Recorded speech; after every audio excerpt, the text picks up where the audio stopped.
Thank you very much. Now, at such a time, I don't know what exactly to talk about and what not to talk about because it's so much. As a matter of fact, I was almost complaining to my producer that the impunity is not shown to its maximum, and he was explaining to me that we cannot just show violence. It's terrible what's up there, what's happening. I'm just glad that this film is giving opportunity for the first time to show to the Western world what exactly is happening in Uganda. For 36 years now, General Museveni has been very smart. He has succeeded in painting a rosy picture to the world out there and to keep the oppression of the people of Uganda covered up. I hope we can show it.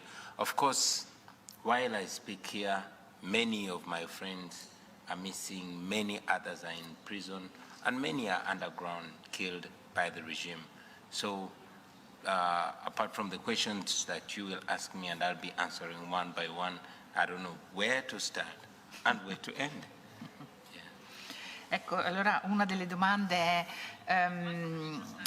l'idea di essere protagonista, diciamo, di una storia che poi è una storia, la storia di un uomo, è la storia di un musicista, è la storia di un aspirante presidente. Ecco, tutto questo la spaventava o l'ha percepita subito come un'opportunità, come dire, che non si poteva trascurare?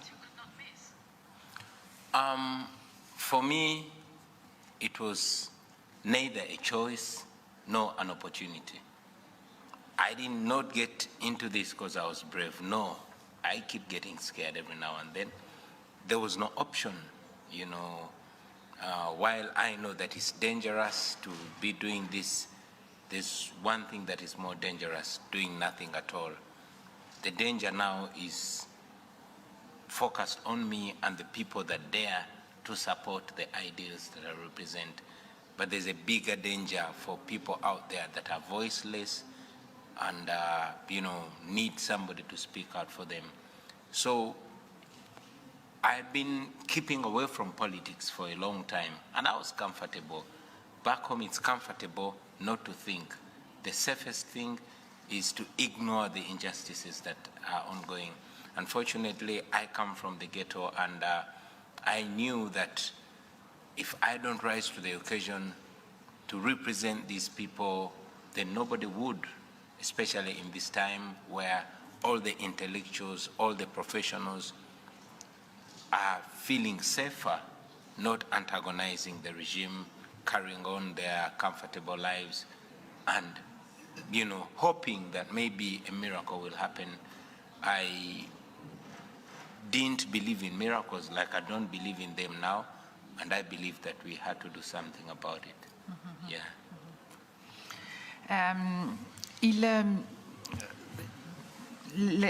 Quello che accade in Africa e nella maggior parte dei paesi dell'Africa non arriva nelle news né in Europa né negli Stati Uniti probabilmente. Allora mi chiedo, e questo magari John può risponderci, in questo caso, proprio in questo caso il cinema può essere un veicolo importante e insostituibile perché, come dire, quantomeno si sia informati di quello che accade, non dico avere una coscienza, ma almeno che anche in Europa e in America si conosca quello che sta accadendo in questi paesi. Absolutely, yes, and that's the great power of cinema. And in the case of this film, I'm delighted to say that as soon as we started showing the film, amazing festivals, not least. I mean, when we started making the film, obviously we had to make a lot of decisions. We shot thousands and thousands of hours of footage over the 5 years. The music, most of the music in the film is actually telling the story. So it's in the film are actually critical to the story, and they tell it so well. Bobby uses his music and his lyrics to communicate with people. Back home, he's not allowed to perform, he's not allowed to play on radio stations, but when you walk through the streets, you hear Bobiwine's music blaring everywhere. So you can't suppress music, because if people love it and it touches them, they're going to find a way to listen to it. And we knew that what made the film so incredibly special actually was the music. You know, we didn't want to just make this another story about, you know, this despot and elections that were unwinnable because it was a military dictatorship. We wanted to show the whole thing through Bobby and Barbie's eyes and those close to them. I mean, Bobby said to us at the end, you've just shown so little violence. You know, we interviewed lots of people who'd been tortured. I mean, just unspeakable, almost medieval torture. And we had long discussions with John and with Paul, the editor, and Moses. And we were like, you know, how much of this do we show? And at the end of the day, we thought it was going to be far more touching and far more real and far more effective to show the pain through Bobby and Barbie and what their children had to go through and what all the people close to Bobby had to go through. And I think that's what makes the film successful, is you get to know these wonderful, incredible, brave, courageous people, and you live with them. You live the 5 years and you see what had happened to them. And also, if I can just add, the lyrics of the songs are in the movie, and so you get to see Bobby's writing, really, and his, because the lyrics are so... Children have not watched the film, but they know that a film will be out someday because they saw the cameras around us and they got used to them.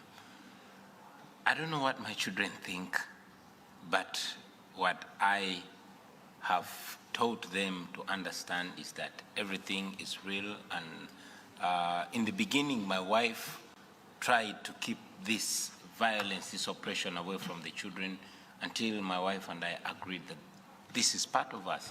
And the sooner the children understand the reality that we're dealing with, the better. Because in the past, my children thought it's only criminals that are taken to prison. But for the many times that their father's been taken to prison, I had to be honest with them, for them to understand that, you know, this is the reality that we are dealing with. So yeah, my children know about it. My children had to grow up much earlier than their age, because that's the reality they are facing. Yeah. E cosa sta accadendo in questi mesi nella sua vita? Well, what's happening in the recent months in my life and in the lives of many people is not very different from what has been happening. I continue to be, you know, harassed by the government. I'm literally an illegal citizen in Uganda. Not legally, but practically. I cannot attend a public gathering without being, you know, followed. I cannot be allowed on radio, TV stations. My music is banned. I cannot perform. But that is personal. That wouldn't be so much of a pain. But the abductions of the people that are around me and those that support me continues. Just this morning, another friend was abducted and, you know, is still missing.